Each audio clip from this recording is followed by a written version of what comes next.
오늘은 절기상 동지에 해당이 되죠. 동지, 동지에 해당이 되는데 저번에 제가 24절기에 대해서 설명을 드린 적이 있습니다. 근데 오늘은 간단하게만 설명을 드리도록 하겠습니다. 자, 이거 2월부터 2, 3, 4, 5, 6, 7, 8, 9, 10, 12, 그 다음에 1월, 이것은 양력을 뜻합니다. 이건 음력이 아니고 양력을 뜻하는 것이고요. 그 다음에 우리 명리에서 월을 표현할 때는 이렇게 아라비아 숫자를 쓰지 않고 인월이다, 묘월이다, 진월이다 이렇게 설명을 한다 했죠. 그래서 인묘진월은 양력으로 2월, 3월, 4월 정도에 해당이 되고 계절로는 봄에 해당이 되죠. 그 다음에 4월, 5월, 미월은 양력으로 5월, 6월, 7월 정도에 해당이 되고 이때는 여름에 해당이 됩니다. 그 다음에 신월, 6월, 술월은 양력으로 8, 9, 10월에 해당이 되고 계절은 이때는 가을에 해당이 되죠. 그 다음에 해월, 자월, 축월은 양력으로 11, 12, 그 다음 해를 넘어서 1월까지 포함이 되는 것이고요. 그 다음에 계절은 겨울에 해당이 됩니다. 그래서 각 월마다 24절기 중에서 두 개씩 이렇게 포함을 하고 있습니다. 그래서 그냥 간단히 보게 되면 인월이라고 하는 것, 입춘우수, 묘월은 경칩춘분, 진월은 청명고구, 그 다음에 4월은 입하소만, 5월은 망종하지, 미월은 소서대서, 신월은 입추처서, 6월은 백로추분, 술월은 한로상강, 해월은 입동소설, 그 다음에 자월은 대설, 그 다음에 동지, 축월은 소환, 대한으로 이렇게 나눠지게 된다고 말씀을 드렸죠. 자, 중요한 것은 이 월에 처음 오는 절기가 중요하다고 했습니다. 이 첫 번째 절기, 이것이 왜냐하면 첫 번째 절기가 월을 구분하는 기준이 되죠. 기준. 월을 구분하는 기준이라고 하는 것, 인월이 되기 위해서는 입춘이 지나야 합니다. 대략 원래 치면 2월 3일에서 한 4일 내지는 5일 요 정도의 입춘이 있게 되고요. 묘월이 되기 위해서는 경칩이 돼야 되는 것이고, 진월이 되기 위해서는 청명, 4월이 되기 위해서는 입하, 5월이 되기 위해서는 망종, 미월이 되기 위해서는 소서, 신월이 되려면 입추, 6월은 백로, 술월은 한로, 해월은 입동, 자월은 대설, 그 다음에 축월은 소환이 돼야 월이 바뀌게 되고요. 다음에서 축월에서 인월로 넘어갈 땐 입춘이 돼야 되면서 이 입춘이 되면은 연도 바뀌게 되죠. 입춘은 연과 월의 기준이 됩니다. 그래서 입춘이라고 하는 건 굉장히 중요하다고 했습니다. 연의 기준, 예를 들어 내년 2월 3일이 되면 입춘이 되면서 무술년에서 기해년으로 바뀌게 되죠. 그 다음에 월도 이제 축월에서 이제 인월로 이렇게 바뀌게 되는 것이죠. 그래서 이 전에 월에 처음 오는 절기가 중요하다고 했고요. 그 중에서 또 중요한 것 입춘이라고 하는 것 명심해 두시기 바랍니다. 어, 그 다음에 이 뒤로 오는 것은 뭐 중요하지 않다라고 하는 개념은 아니에요. 왜냐하면 24절기라고 하는 것, 농사를 짓는 어떤 기준을 삼기 위해서 24절기를 뭐 만들었다고 저는 알고 있는데, 뭐 나름대로의 다 뜻과 의미하는 그런 것들은 심오하게 다 가지고 있을 것입니다. 그리고 뭐 이 절기를 통해서 또 세상 돌아가는 것, 그 다음에 환경이 어떻게 바뀌는 것 이런 것들을 기준으로 할 수가 있겠죠. 근데 이 후반부 둘째 오는 절기 중에서 그래도 좀 명리학적으로 의미가 있다라고 하는 것은 뭐냐면 이 하지와 동지에 해당이 됩니다. 하지와 동지.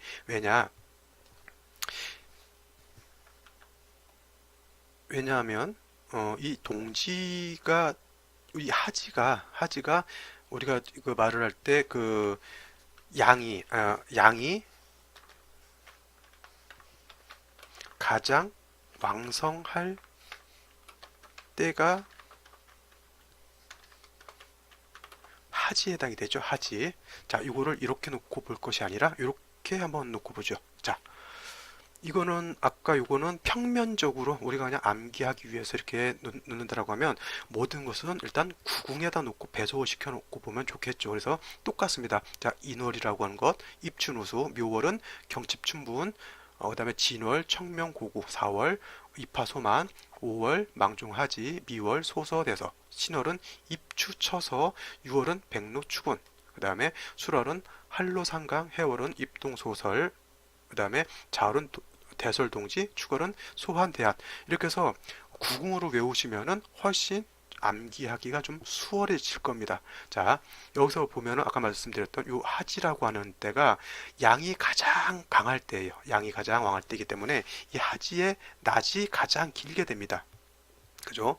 그 다음에 이 동지가 되게 되면은 하지와는 반대로 음이 가장 왕할 때가 되면서 이 동지가 되면 뭐예요? 밤이 가장 긴 때가 되죠. 그래서 하지와 동지라고 하는 개념 중요하고요. 이런 말이 있습니다. 양극 즉 음생하고 음극 즉 양생한다라는 말이 있어요. 이건 뭔 뜻이냐면 양이 극에 달하면 곧 음이 발생을 하게 되고요. 그 다음에 음이 극에 달하게 되면 양이 발생한다라고 하는 그런 개념입니다. 자, 오늘이 동지라고 했죠. 그래서 이 동지라고 하는 건 뭐예요? 음이라고 하는 게 가장 극에 달할 때예요. 우리 주식으로 말하면 완전 상한가 친 거죠. 근데 음이 가장 극에 달았을 때 양이 발생을 해요. 그래서 동지가 지나면서 일양 시생한다 이렇게 알아두시면 좋겠죠. 그래서 동지가 음이 가장 왕하면서 또 동지가 지나면서 다시 일양이 희생하는 것이죠.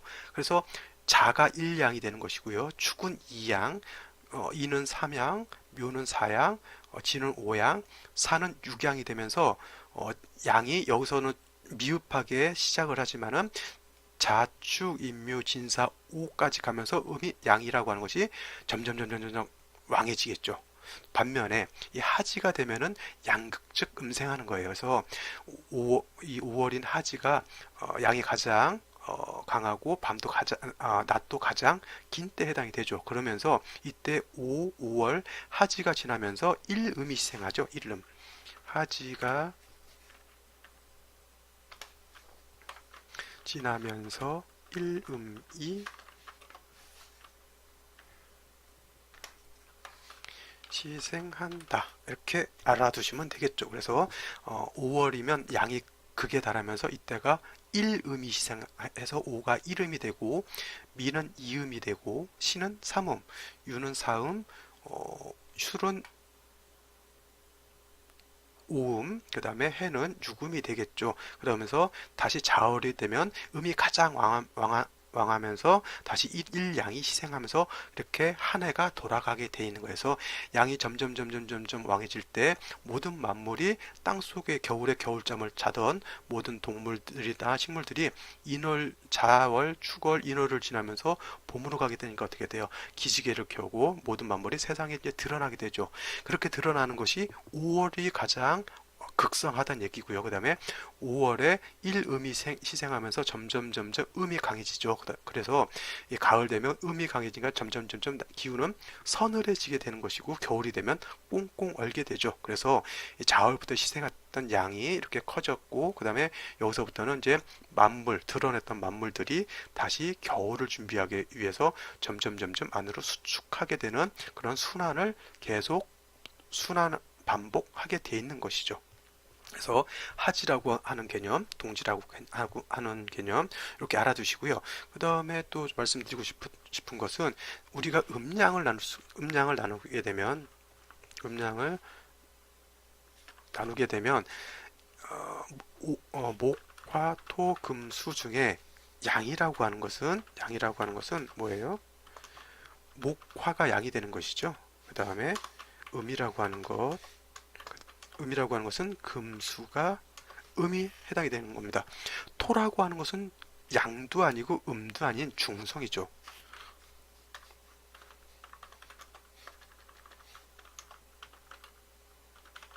토는 중성에 해당이 됩니다. 양도 아니고 음도 아니죠. 그래서 그러지만 이 토라고 하는 것 목화 금수에 끼어 있음으로 인해서 그 네 오행이 서로 충돌하지 않게 완충작용을 하는 것이 바로 이 토에 해당이 됩니다. 자, 그 다음에 말씀드리고 싶은 것 진술충미라고 하는 토 있죠. 진술충미 이렇게 진술충미 토가 있어요. 이렇게 한번 바꿔볼까요? 빨간색으로. 이 진술충미가 다 토에 해당이 되죠. 그래서 명리서에 뭐라고 했냐면 토라고 하는 것은 중앙에 거하면서 사후에 기생한다고 했어요. 사후에 기생한다. 자, 토는 중앙에 거하면서 사후에 기생한다. 사후라고 하는 것은 내 귀퉁이, 내 모퉁이를 말하는 거고요. 기생은 뭐 다 아시는 바 기생하는 것이죠. 자, 원래 토라고 하는 것은 중앙에 있는 겁니다. 그래서 이 토를 중앙토라고 하죠. 중앙에 있다 해서 중앙토라고 합니다. 근데 이 중앙에 있으면서 내 귀퉁이에 있게 되죠. 그러면서 이 토라고 하는 것, 이 봄, 인묘 라고 하는 봄에서 사후로 넘어갈 때 완충작용하는 것 진에 해당이 되고요. 그 다음에 사후미에 여름에서 신유술 서방인 가을로 갈 때 완충작용하는 것 미에 해당이 되고, 그 다음에 신유술 가을에서 해자축 겨울로 갈 때 완충작용 중간에서 금과 수가 서로 상충하지 않도록 해주는 작용하는 것이 술에 해당이 되는 것이고요. 그 다음에 해자축 겨울에서 봄으로 갈 때 완충작용 쭉 하는 것 쭉 축에 해당이 됩니다. 그래서 이 진술충미라고 하는 건 뭐냐면 쉬운 말로 환절기와 같죠. 환절기.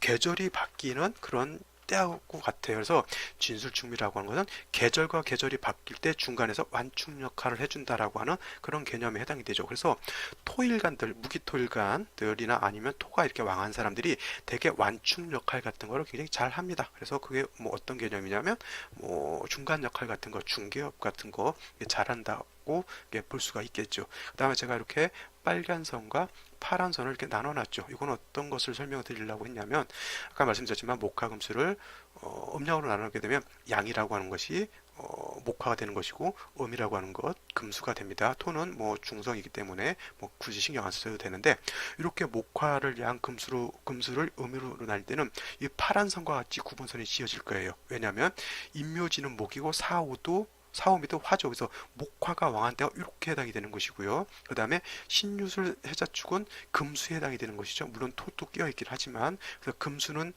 음에 해당이 되는 것이고 목화는 양에 해당이 되니까 이렇게 나눠서 이쪽은 양으로 놓고 볼 수가 있겠고요.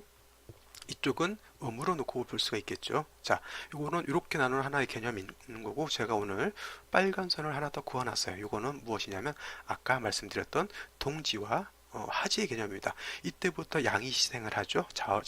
자월인 동지 때부터 양이 시생해서 자축인묘진사 5까지 올라가게 되면 양이 극성시가 되는 때이고요. 또 이 양이 극성할 때 음이 시생을 해서 오미 신유술 해 자까지 오게 되면 또 음이 여기는 강해지게 되는 단계입니다. 그래서 목화 금수를 나눌 때는 이렇게 나눠지는 것이고요. 그냥 그 다음에 양이냐 음이냐를 놓고 봤을 때는 이렇게 나눠진다라고 하는 개념이죠.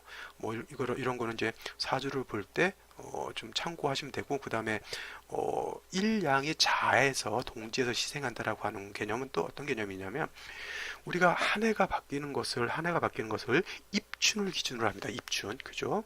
한 해가 바뀌는 것을 입춘을 기준으로 해서 바뀌게 되는데